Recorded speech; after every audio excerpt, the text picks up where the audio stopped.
Salut à tous. Du coup, on va faire la rotopo avec une autre méthode qu'avec la Z-sphère.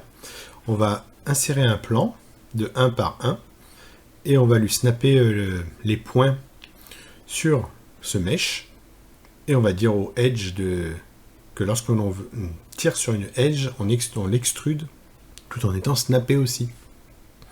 Donc c'est parti. On commence par insérer n'importe quelle primitive parce qu'on va tout de suite la réinitialiser. Donc, vous allez dans Initialize. Nous, ce qui va nous intéresser, c'est une grille, mais de 1 par 1. On clique. Ça nous a donc bien fait un quad. On va le bouger un petit peu devant notre lame, devant notre épée. On va réduire sa taille. Ça va être le début de notre topo. Et on va modifier du coup ce carré afin de recouvrir notre épée. Donc je renomme... Qu'est-ce qu'il me raconte? Je crois que j'ai fait une bêtise. Renommer. On va l'appeler rotopo.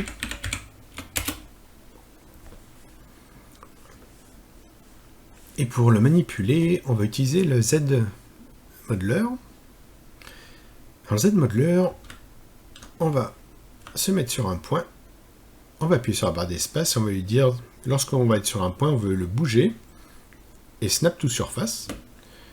On va vouloir, hop, lorsqu'on est sur une edge, je la mets en surbrillance. Ah, il n'a pas pris ma edge. C'est le point.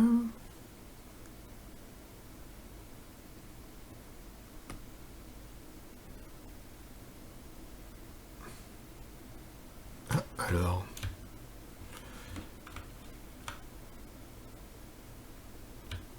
Edge. Extrude. Snap to surface, ok. Et quand on est sur une... quand on va aller sur si on clique, quelle action on souhaite, lorsque l'on clique sur la face, aucune. Donc do nothing, on vérifie. Alors, ok. Du coup, lorsque je vais vouloir bouger mon point, si vous avez du mal à le bouger, des fois il n'arrive pas à le choper, essayez de tourner autour, de rechoper. Vous voyez, là il a du mal à le choper. Ce que j'essaie de faire aussi parfois... Non, c'est bon là. Là, il m'a fait une extrude parce qu'on a cliqué sur une edge. On va aussi le mettre en mode transparence. On verra un petit peu mieux. Et on va commencer à faire le contour de notre épée. De la lame pour commencer. Voilà. Là, je me mets sur une edge. Je vais les tirer comme ça. Je vais allumer le wireframe pour voir ce que je fais.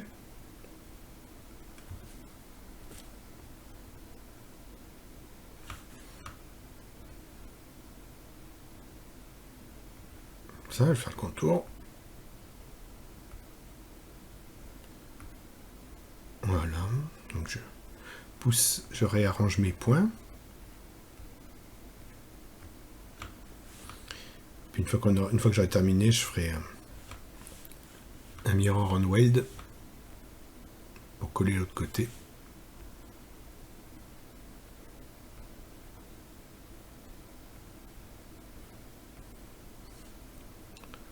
Hop, on va le faire comme ça, tirer par là. Comme ça. Je reprends mon point. Oups. Je vais replacer un peu mes points. Pour essayer d'avoir une topologie homogène. Là, par contre, je pense que je vais lui faire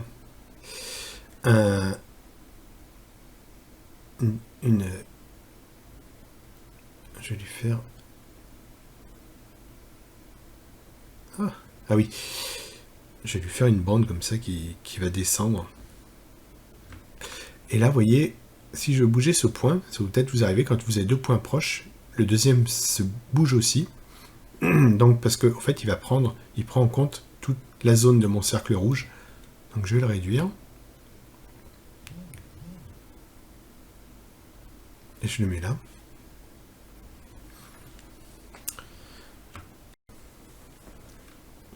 Donc je vais faire, je disais, une bande le long là. Hop, j'extrude. Celui-là, il va se mettre comme ça.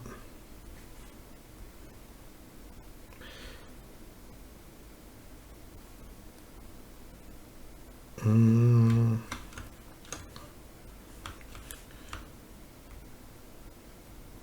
continuer à faire le contour de mon épée, ma lame de mon épée.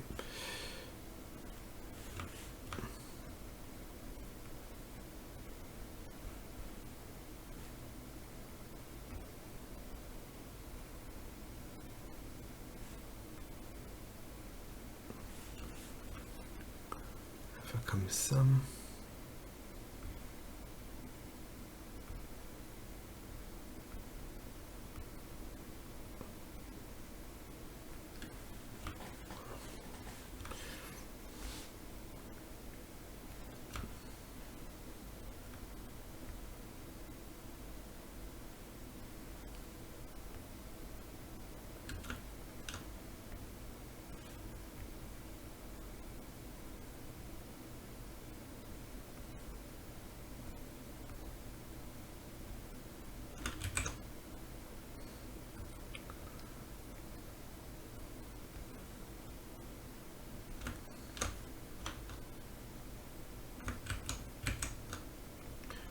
En arrière, était un peu grand mon quad. Comme ça. Hop là.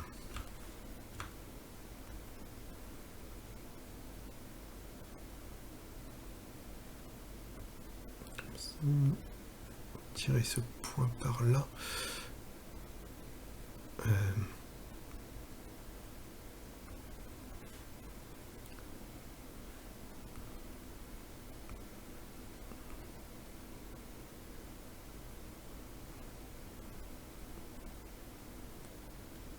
Ça va être l'arrivée de ma deuxième ici, donc on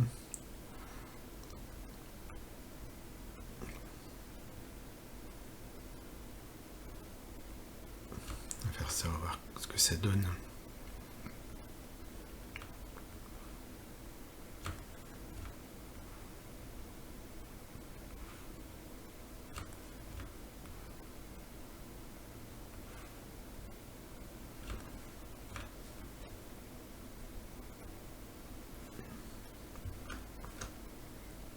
On va essayer de recoller les morceaux.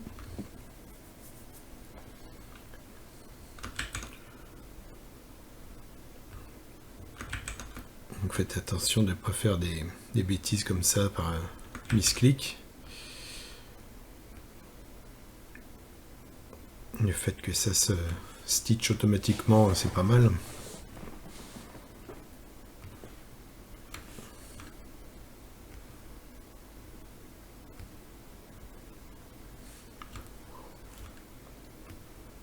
Du coup, j'extrude là, je regarde le point haut à droite, je vais essayer de le ramener près de son copain. Je remonte un peu le deuxième, et parfois ça marche bien, il vient se stitcher tout seul, sinon je vais aller lui mettre le snapper à la main. Oups, comme celui-là, je le colle. Tac, je le colle, celui-là je vais le faire à la main.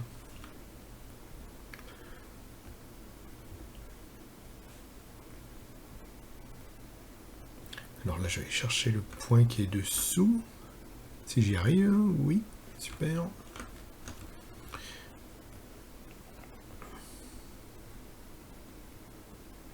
Après, vous avez compris la méthode, je pense.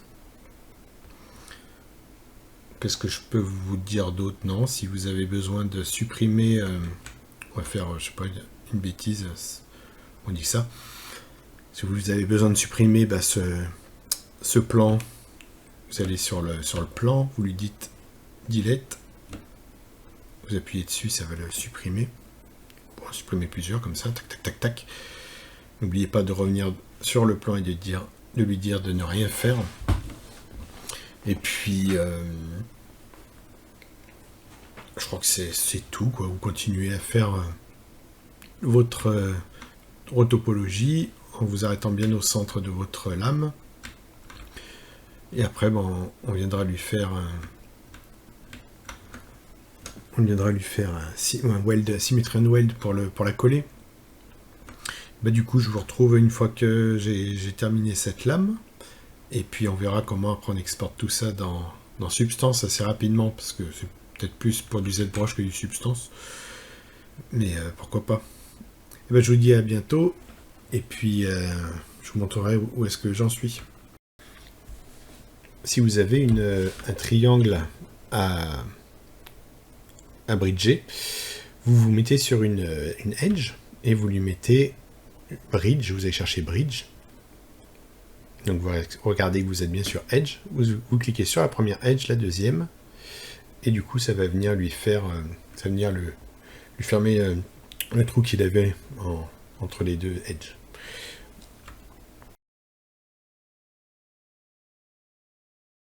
Je vais montrer moi ce que ça a donné à la fin.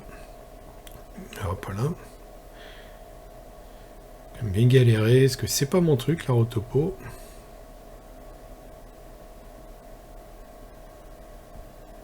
Voilà. Donc du coup j'ai mon épée avec la rotopo qui a été faite. Et on va voir comment on peut faire pour l'exporter et récupérer la map de couleurs. Celle-ci, pardon, dans Substance Painter. Alors, dans un premier temps, ah oui, il va aussi falloir que si vous voulez le faire proprement, que vous mettiez les coutures, les cimes, et que vous dépliez les UV bien proprement. Ça, on l'avait fait pour la hache dans l'autre exercice. Donc là, ça va juste avoir pour but de montrer comment on importe et on fait le baking avec les couleurs dans Substance.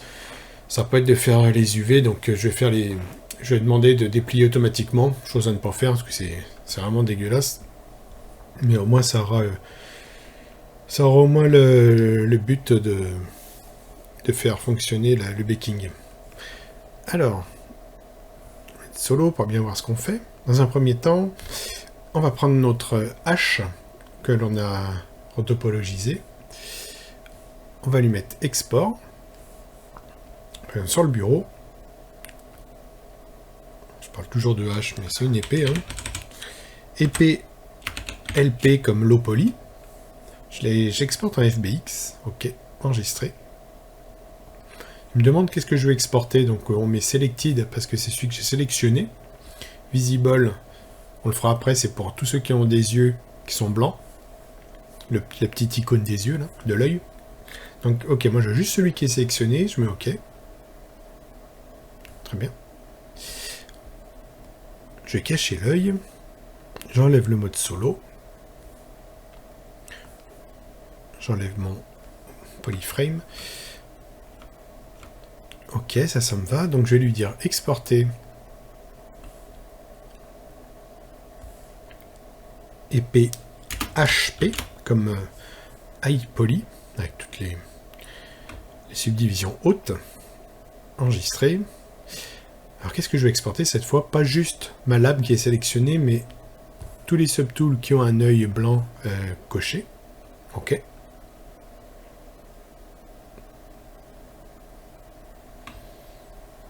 Donc là il exporte. Il faut bien attendre.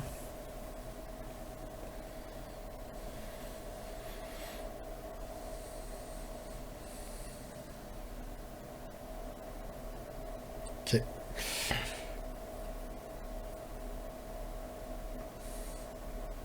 Donc il fait tout le travail pour nous d'exporter et de rassembler tous les subtools en un seul.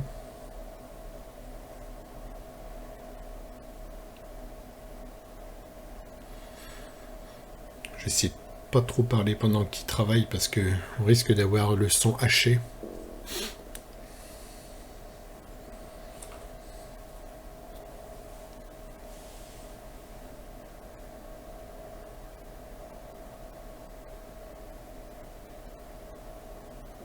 Ok. Ok, terminé. On va passer dans Substance Painter.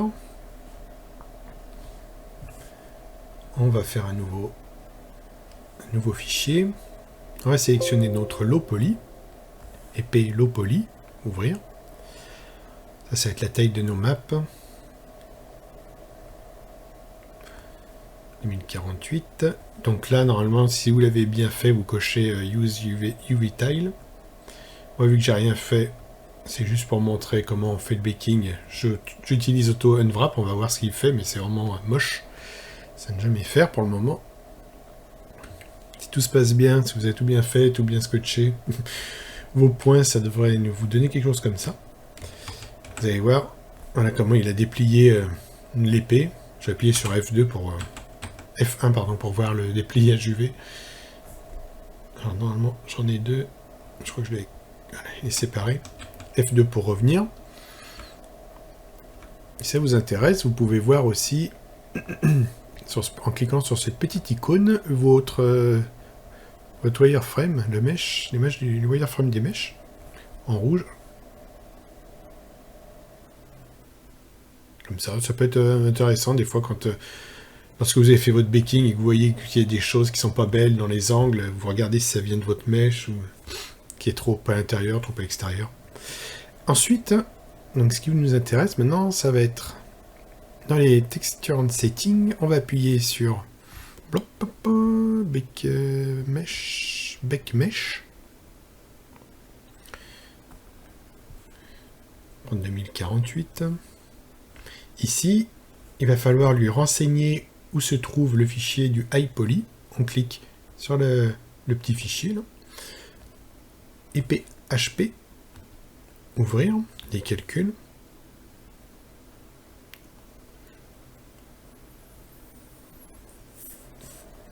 Un bon logiciel de Substance quand même.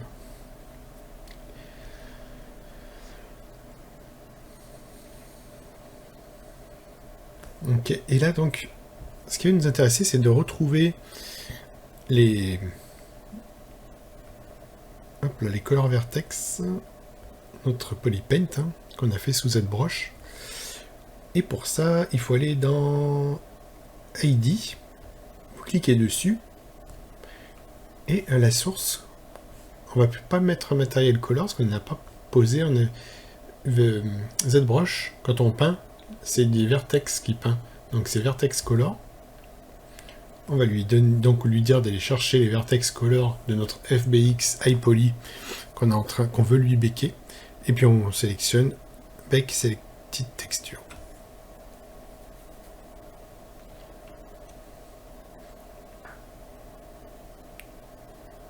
Une fois qu'on a terminé, on revient sur le mode de texturing.